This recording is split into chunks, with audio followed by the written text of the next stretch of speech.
Pinangalanan na ng Department of Foreign Affairs ang 3 Pilipinong nailigtas mula sa lumubog na barko sa Bering Sea. Inihayag naman ng DFA na nagpapatuloy ang rescue at recovery efforts sa mga iba pang nawawalang pasahero ng barko. Si Sam Ramirez ang ating tagapagbalita. Pinangalanan na ng Department of Foreign Affairs ang 3 Pilipinong na-rescue mula sa lumubog na South Korean fishing vessel sa Bering Sea sa malayong silang bahagi ng Russia. Ito'y sina Roel Aljacera, Nicole Sabay at Teddy Parange Jr.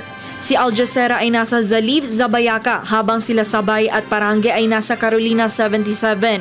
Ang Zaliv, Zabayaka at Carolina 77 ay mga Russian rescue ships. Ayon kay Foreign Affairs spokesman Charles Jose, binibigyan ng sapat na medical attention ang mga na-rescue kabilang na ang 3 Pinoy.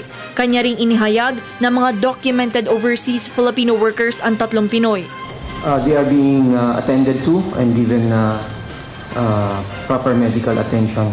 Samantala, ipinaalam ng Philippine Post sa Moscow na may 2-man team na tutulong sa mga Russian authorities sa rescue and recovery efforts. Makakasama nila ang ilang mga miyembro ng US Coast Guard sa paghahanap. Our embassy in Moscow has dispatched a 2-man team to Petropavlovsk, Kamchatsky, where the region's Marine Rescue Center of the Federal Agency of Sea and River Transport is coordinating the search and rescue efforts. Hindi naman kinumpirma ni Jose ang ilang reports sa international media na may 6 pang unidentified bodies na na-recover ang mga otoridad malapit sa site kung saan lumubog ang naturang South Korean fishing vessel.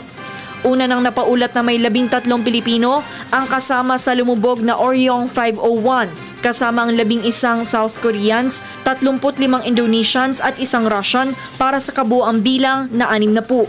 8 na ang nailigtas kabilang ang 3 Pinoy. Patuloy ang rescue and recovery efforts sa mga nawawala pang crew members kabilang na ang 10 Pilipino. Para sa Telebisyon ng Bayan, Sam Ramirez.